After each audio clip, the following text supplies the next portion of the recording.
Welcome in to Moving the Chains, brought to you by Founders Federal Credit Union. I'm Kevin Thomas alongside Jerel Hendricks. Got a great interview today. A very special guest, the new head coach of the Liberty Red Devils, Bobby Ruff. Coach, how you doing today? I'm doing great. Just enjoying learning what I don't know about being a head coach. Well, Coach, we appreciate your time. We really do. If this is you guys' first time tuning in, be sure to follow us on Facebook, Twitter/X, Instagram, YouTube, and more at Movin Chains. Our website, movinchains.com, and our podcast on Apple, Spotify, Google, and more. Coach Ruff was hired in January. He has been the assistant linebackers coach at Liberty University and on staff since 2023. Prior, he spent time at Easley and the Citadel. Coach, let's start there. What's that transition been like? And I was talking to you off air. It was pretty quick to get from Liberty down to SC here. But what's that transition been like going back to the high school game from college for you? Man, it's been awesome. I remember when I was at Easley, we played Liberty in a jamboree, and I remember looking over there and I was like, you can win at this place. The people are awesome. The community's great. You've got great administrative support. And I didn't know if I really was ready to get back into high school.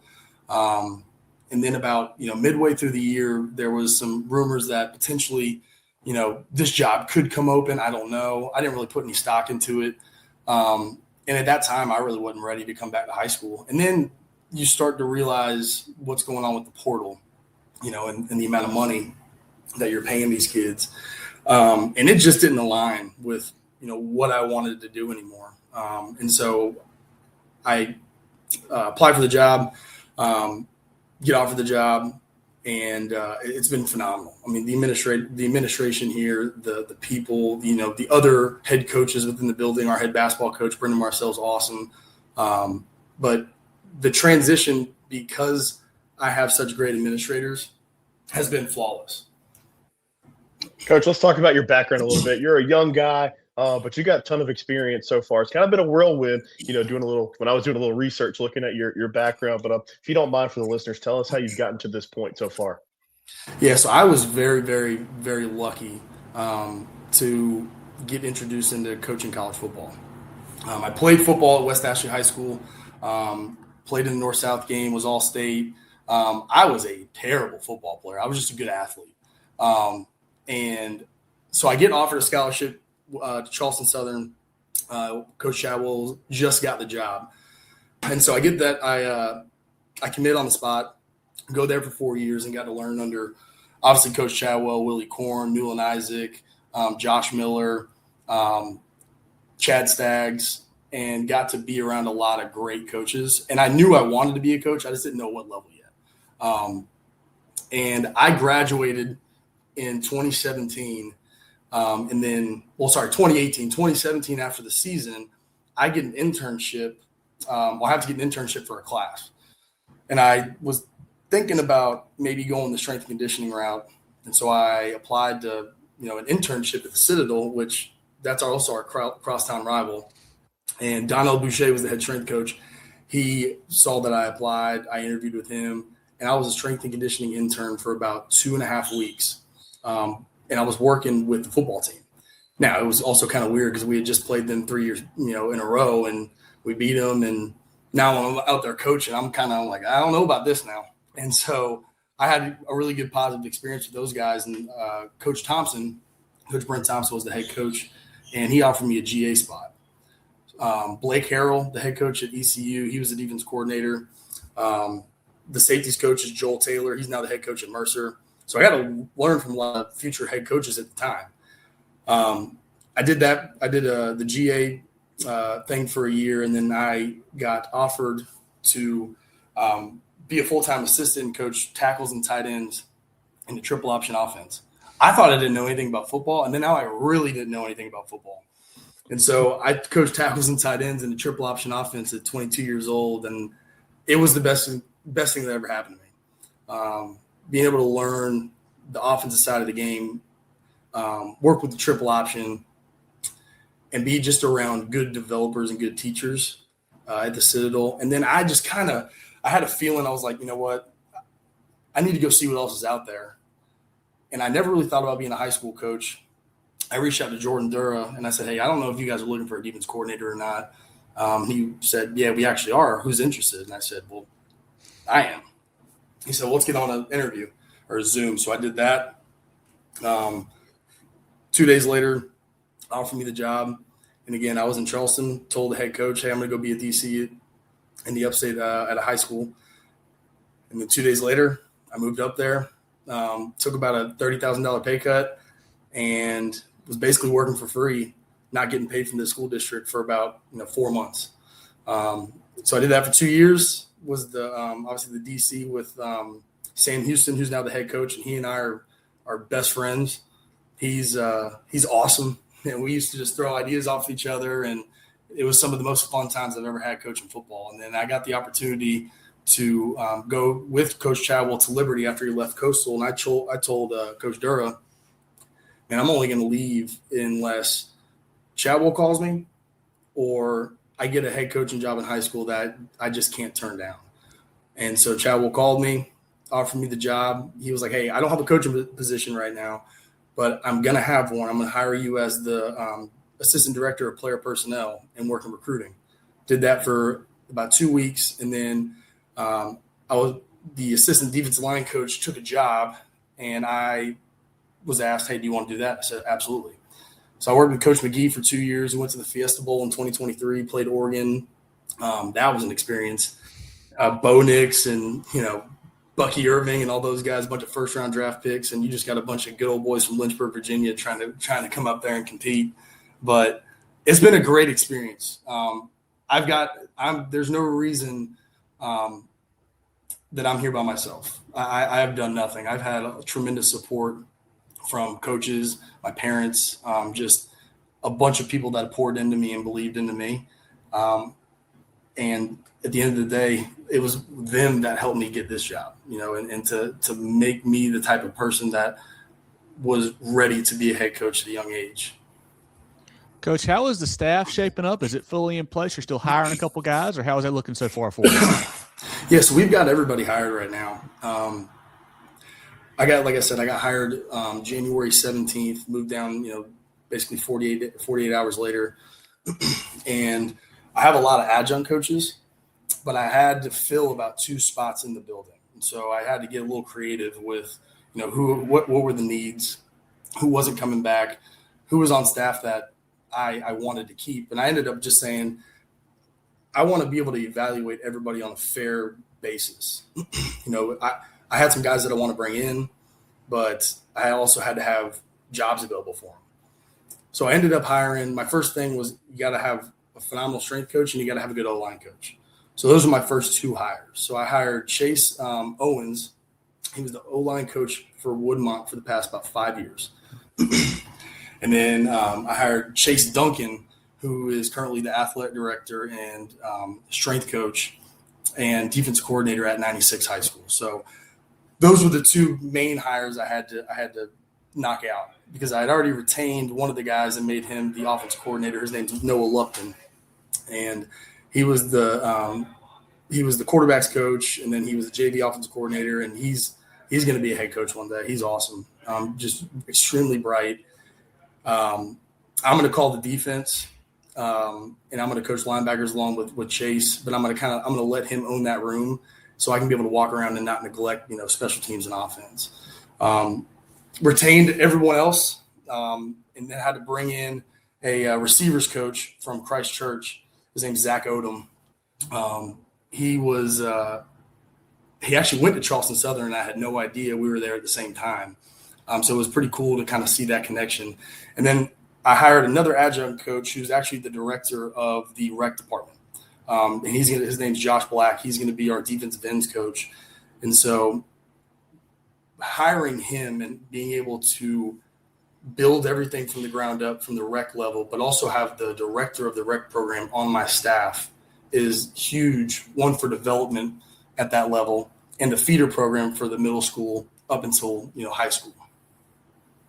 Well, Coach, you're new, so we got to, let everybody know around the state what you plan on doing on offense and defense. Peel back that a little bit. And I know this has been an adjustment for you as a new head coach, so you kind of just build it from the ground up, as you just mentioned. What should we expect from your offense, and then what should we expect schematically from your defense as you call those plays?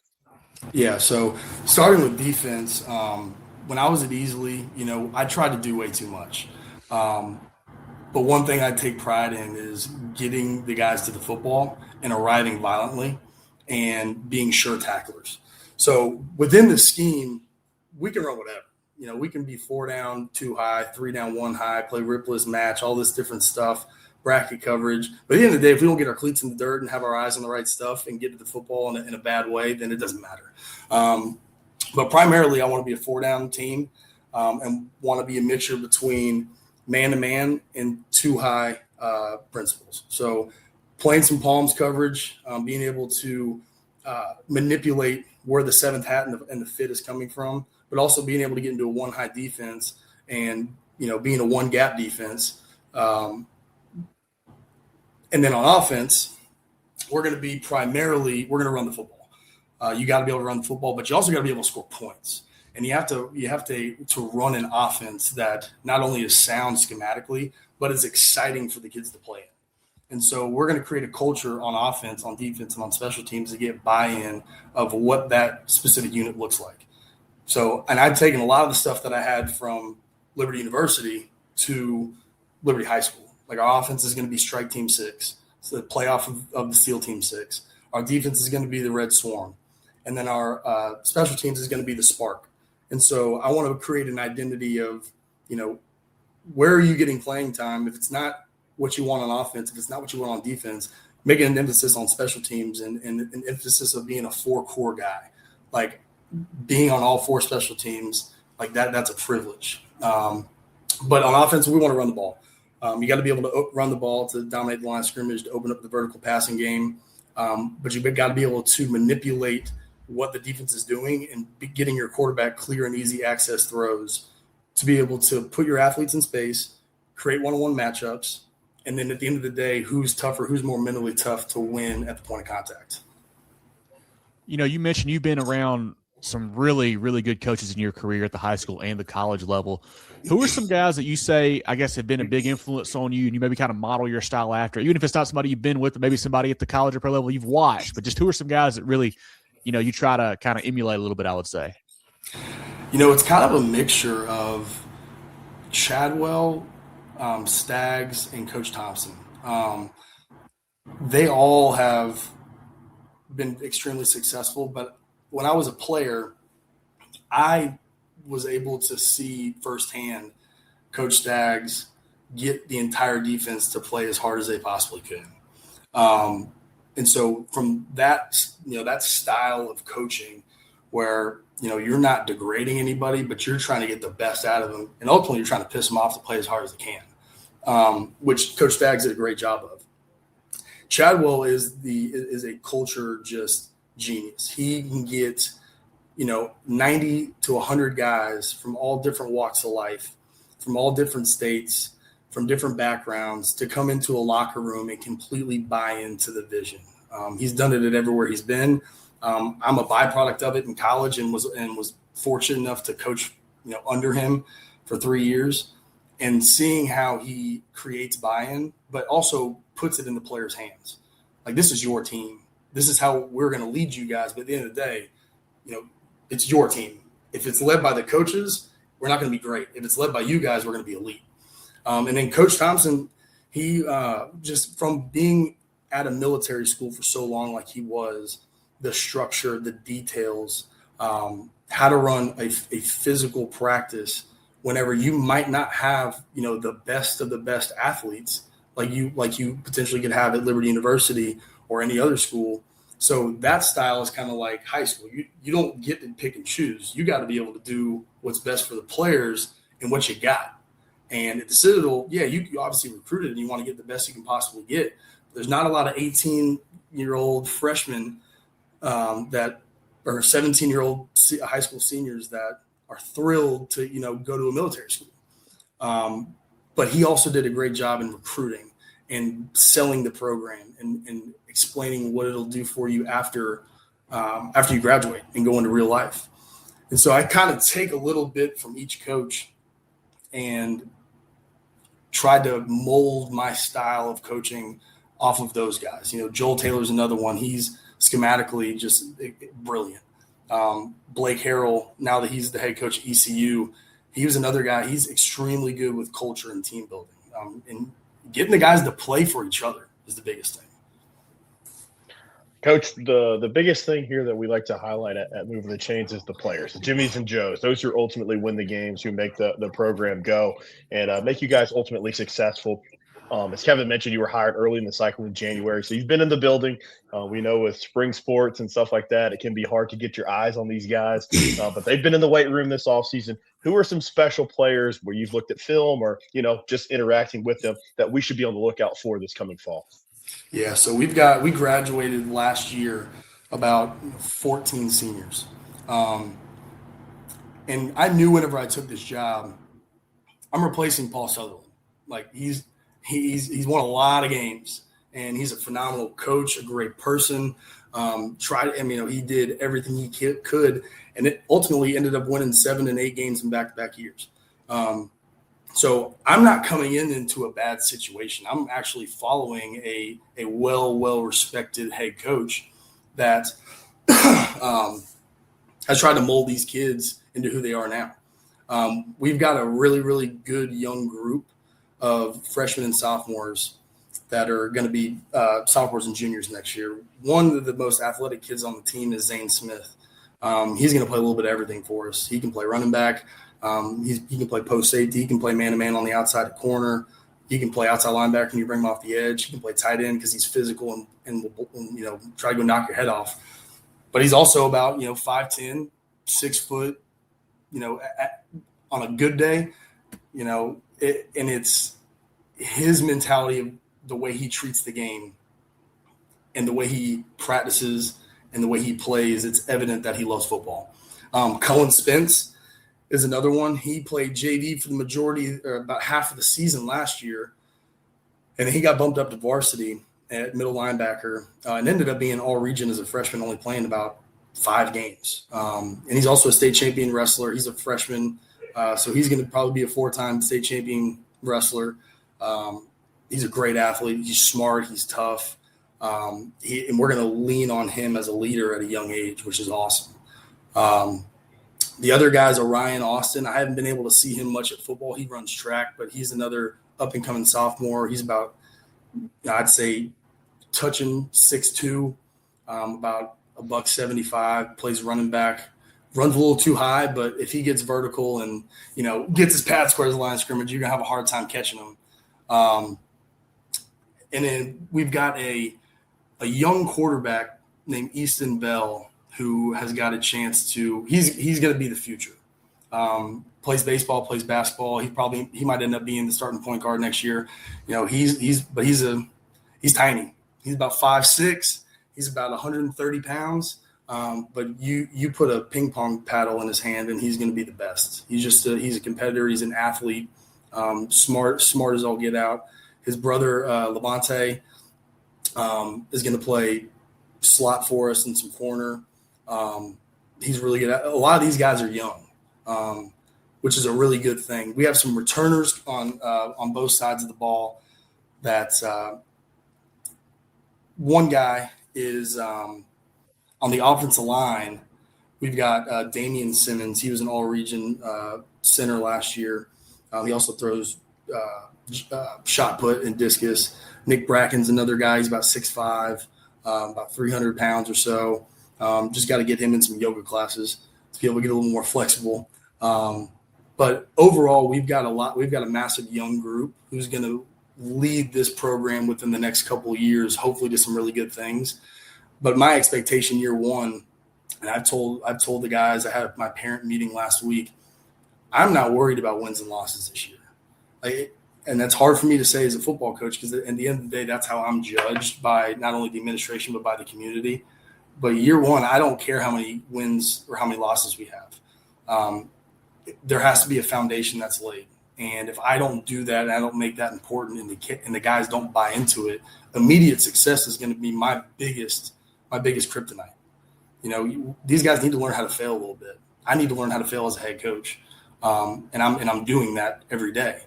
But if we do all this year one and we make sure that, one, we love our teammates, we love each other, we compete in everything we do, and we strive to be our best, the wins are going to come just by being a byproduct of all that.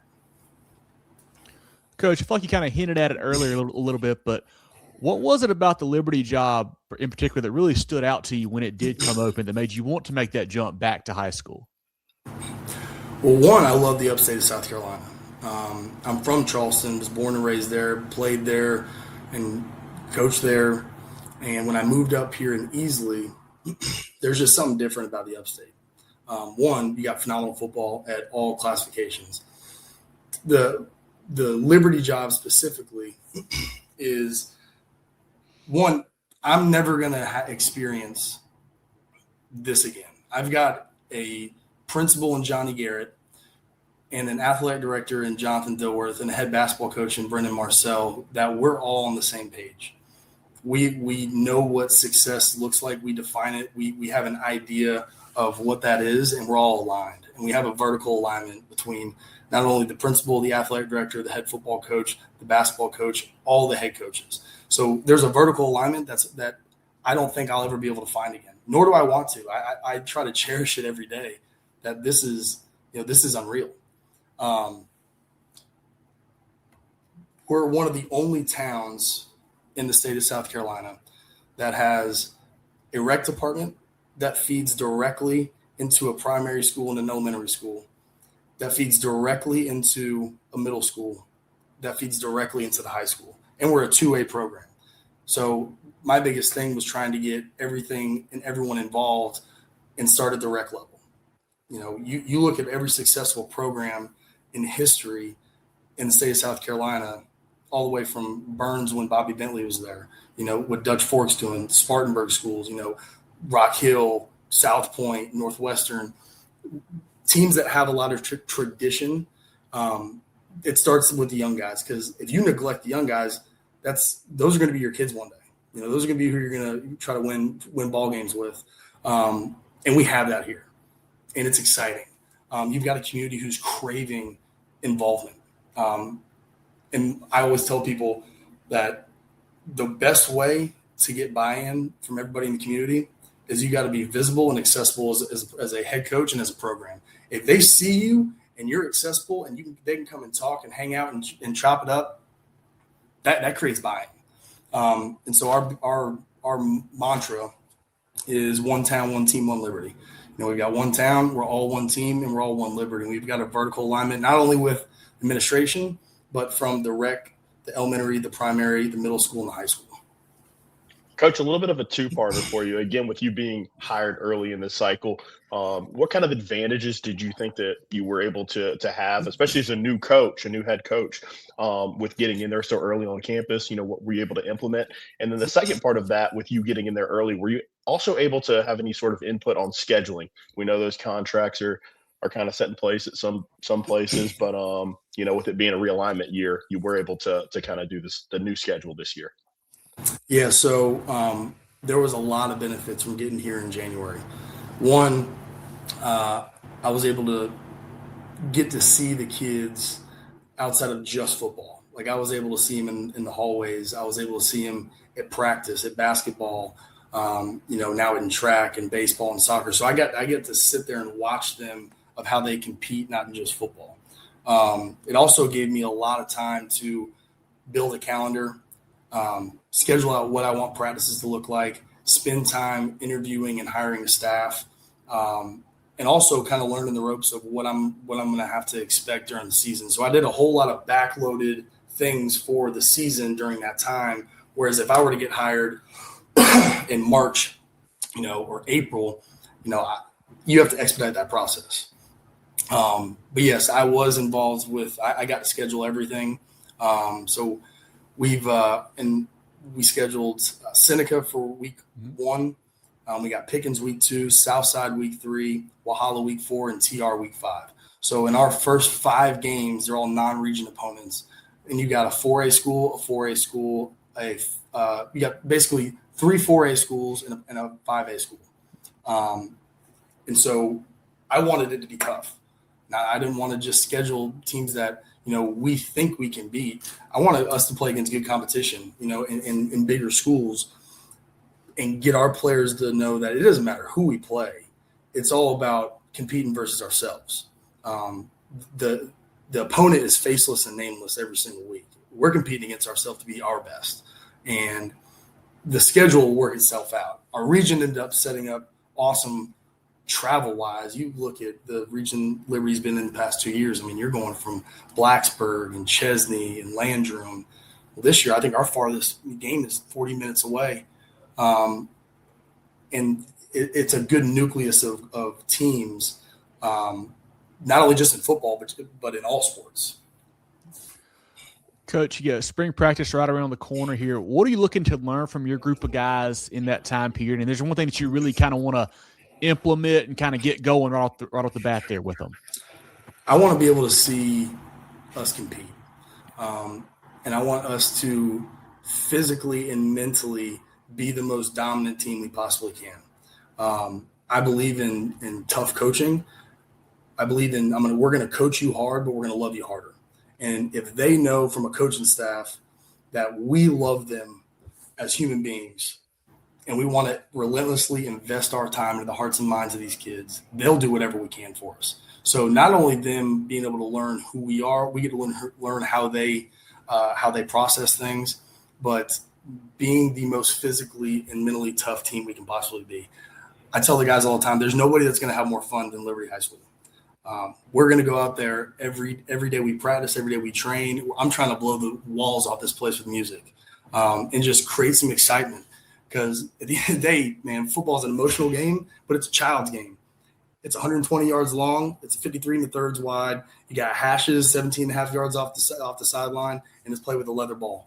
At the end of the day, you've been playing this thing since you were getting to, go in rec ball and getting a Capri Sun and some Gushers after the game. Nothing's changed. And so allowing them to be kids, but understanding that there's an intensity to it that you have to be successful. Coach, what makes high school football so special in this state is the communities. You mentioned a great one in Liberty that, you've repeated a number of times. You talked about the mantra that you've kind of developed for your program going forward. But just, since being hired, what does that community embrace and support kind of look like for you as you've gotten settled into the building? It has been extremely, extremely positive. When I first got here, we needed to raise some money. And so I went out in the community and I wanted people to know, I wanted them to see my face, not just because I wanted to ask them to donate to our fundraiser, but one, just to build relationships with them. Eating at the restaurants, going in, instead of going and getting gas at Easley, going and getting gas at Liberty, walking in there, trying to make a routine of going to the places that are going to end up supporting us on Thursday and Friday nights. But we started doing a Wednesday night rec in middle school, skills and drills is what I was calling it. So the high school staff and some of the players, we'd go out to the rec field and we'd invite all the rec kids and middle school kids. And basically we just break it up and do, one day is primary offense and secondary defense. The next day or the next Wednesday would flip-flop, and then we work on some special teams the week after that. But we were trying to just kind of get an idea of, one, who's coming up in the program, but also starting to implement some of the scheme and the techniques and the fundamentals that they're going to be teaching. Because if we can get them to understand that at 8 years old, and then by the time they get to us, you're talking another 5 to 6 years of seeing the same thing before they get to, the high school level. But that was a huge hit in the community. But the high school football now, it's all about you're doing it for the love of the game. Like you're not making any money. You're not the players aren't doing it because there's some type of transactional relationship. Like they're unpaid, and they do it because they want to be developed. They love the game, and if you do that, and I see that, I'm all in. I don't care if you're the worst athlete in school. You come play for me. I'm gonna give my all and I'm gonna invest into you because if that's what you want, I'm gonna help you get there. Founders Federal Credit Union means banking made for you. The on the go, the pick up and go, and the I want to go.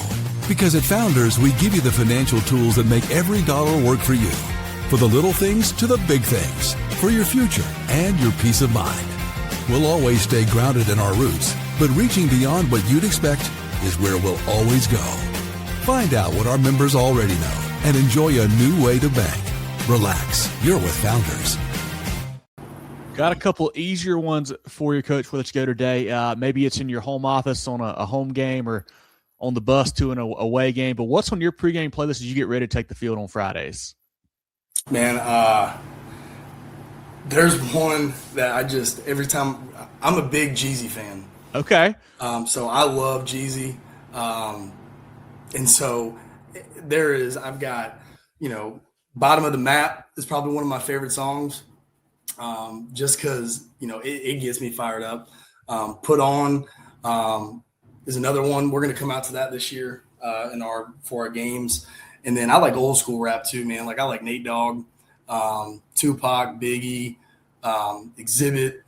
I'm a huge rap guy. But Jeezy at the end of the day, you turn that thing on, I'm about ready to run through a wall. Coach, you're speaking to my heart right now. I'm a huge Jeezy fan as well. I'm trying to convince my wife to go to his residency in Las Vegas right now. So totally know what you're talking about. But you teased it earlier. We kind of let new coaches and new interviewees off the hook here when we talk about food, because me and Kevin love some great restaurants. But if you've watched the show, that's what we're going to ask you about. So if we're in Liberty, we're over there in Pickens County, and we're coming to catch a game on a Friday night, what are some restaurants that we should hit up before the game? So I'd say that you got about 3 of them. The first one will be the Bell, Liberty Bell. You go in, you get a cheesesteak. At least that's what I get. The cheesesteak's phenomenal. Okay. You've got Arnold's, which is connected to the Spinks gas station right off 123. So as you're on the way to the game, you take a right, go to the Spinks, gas up, get an energy drink, go to Arnold's, get a cheeseburger, or some bird dogs. I don't know if you like those or not. Love them. They don't have tater tots on the menu, but they have them, so order the tater tots. Oh, secret menu. On the menu, though. Secret menu. I love it. Okay. And the next one would be Fiesta. It's a Mexican restaurant about 2 or 3 miles away from the school, but it's awesome food, and they're a huge supporter of us as well. Then I'll throw a sneaky one too. Is this place called Yanks? Now it closes a little early, so you might have to show up, get a an early lunch, or I say early, you get a late lunch, early dinner before 3 o'clock or so. But they've got everything as well. Okay. But the one that I will say is severely underrated is Fiesta, the Mexican restaurant. All right, Kevin, we'll have to go, not just for a Red Devil game. We got to go. Maybe we go watch our Tigers go get their teeth kicked in on the way to the game. We'll stop in Liberty. Perfect. Well, Coach, I know you said it's not really about wins and losses in year one for you guys, but what are some goals you have set for 2026 in this campaign for the Red Devils? Yeah. So Liberty High School has not won a region championship since 1995. So you're talking, 31 years of not being able to hang a banner. That's what I want to bring to this school. One, I want to be able to win and do it the right way. And I want to do it with class, and I want to do it with professionalism and do it with respect. But this town and this city is craving more. Everybody I talk to will remind me of the last time they won, X amount of games or have won a region championship. And so it's not just something that they say because they just want to tell the new head coach that they want that. And our players want that. But we have to have a mindset of every week's a championship, and we're going to play for a championship every week. We're going to have a theme of the week. And so by the time, hopefully, if we get to that region championship in week 8 or week 9, we're already going to have 7 or 8 championships that we've played for. So we're developing a championship mindset every single week before we even get to that point in time. Well, this has been great. I want everyone to go check out Coach Ruff and the Red Devils program on social media. They do a great job updating posts on their program and their kids, so certainly follow them on there. Like I mentioned, follow us at Movin Chains on all social media platforms, movinchains.com, and our podcast on Apple, Spotify, Google, and more. Moving the Chains is brought to you by Founders Federal Credit Union. Jerel, anything else for Coach? Let him go today. Hey, Coach Ruff, thank you so much for your time today. You were our first new coach interview for the 26th cycle. Definitely set the tone for us. So we appreciate you jumping on and talking about what you're, going to put in place for that Liberty program going forward. We'll certainly be rooting for you guys. I'm not. Week 5, I think you played my TR Devil Dog, so I hope you don't win a championship that week. But all the other weeks, I hope you do well. But thanks, Coach. We really appreciate you joining us. I appreciate you guys. You guys are awesome, and what you guys do for the game of football in South Carolina, the best. We really appreciate that, Coach. Look forward to stopping by, practice or game, and getting to meet you in person. And best of luck this season. All right. Appreciate you guys. Get ready for the ultimate South Carolina high school football experience with Movin' the Chains. From previews to recaps, we've got you covered. Dive into our expert preview shows, predicting winners and sharing insights. Then join us post-game for the thrilling recaps, exclusive interviews, and highlights you won't find anywhere else. Plus, connect with fellow fans on our Friday night spaces on Twitter/X. No one covers South Carolina high school football like us. Join us at Movin' Chains on all social media platforms and visit movinchains.com today.